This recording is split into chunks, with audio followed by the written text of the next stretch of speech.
मालिक, लगभग सब सामान चढ़ गया है, जगत ने पसीना पोंछते हुए कहा। उसकी आंखों में थकान थी पर दृढ़ता भी। बिल्लू ने आखिरी बक्सा धकेला, बस ये रहा।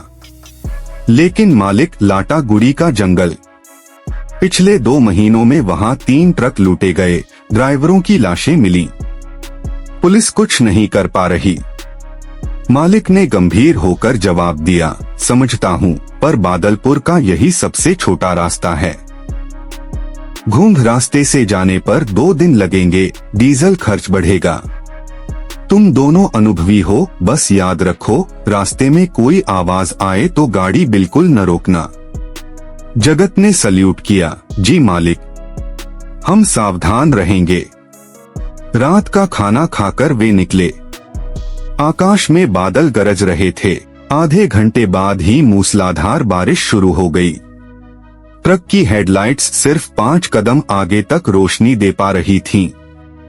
चारों तरफ सन्नाटा और अंधेरा था, जैसे जंगल उन्हें निगलने को बेताब हो। उस्ताद, बारिश इतनी तेज है कि आगे दिख नहीं रहा, बिल्लू चिल्लाया। जगत ने गाड़ी सड़क किनारे रोकी।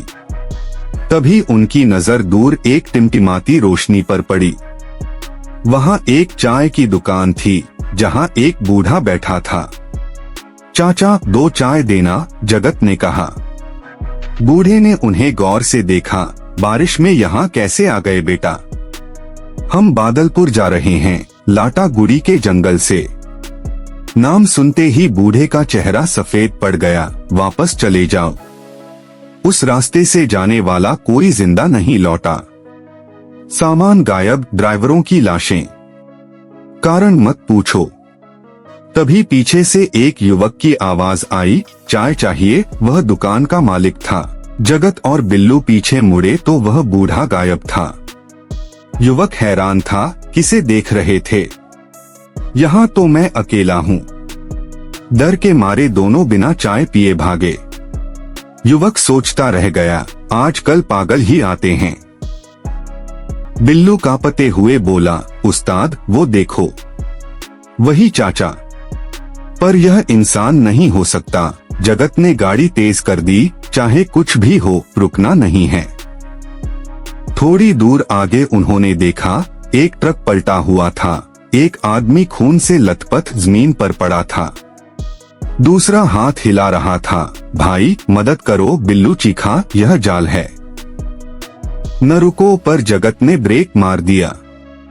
वे उतरे ही थे कि 3 लुटेरे पेड़ों के पीछे से निकले।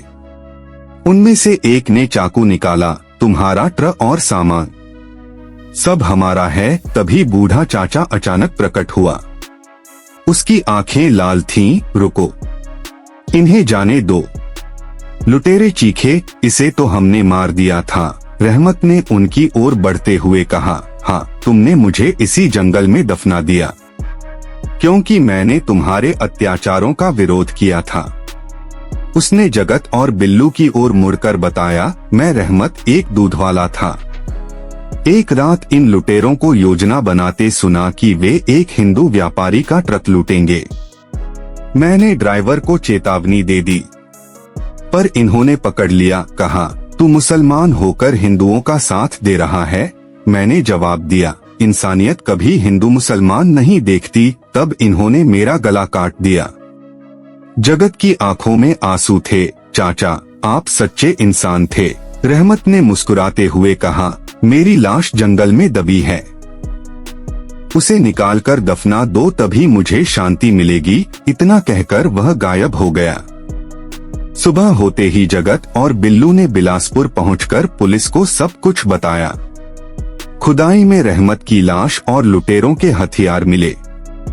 रहमत को पूरे सम्मान के साथ दफनाया गया। पुलिस ने बाकी गिरोह के सदस्यों को पकड़ लिया। उस दिन के बाद लाटागुड़ी के जंगल से डर गायब हो गया। लोग कहते, रहमत चाचा की आत्मा अब उस रास्ते की रक्षक बन गई है। जगत और बिल्लू हर साल उसकी कब्र पर फूल चढ़ाने आते हैं। याद रखें, इस कहानी ने सिखाया कि इंसानियत धर्म से ऊपर होती है। रहमत चाचा जैसे लोग ही दुनिया को बेहतर बनाते हैं। अगर आपको यह रहस्यमयी कहानी पसंद आई तो खूनी मंडेज चैनल को सब्सक्राइब करें। हर सोमवार आपके लिए नई डरावनी और रोमांचक कहानियां लेकर आते हैं।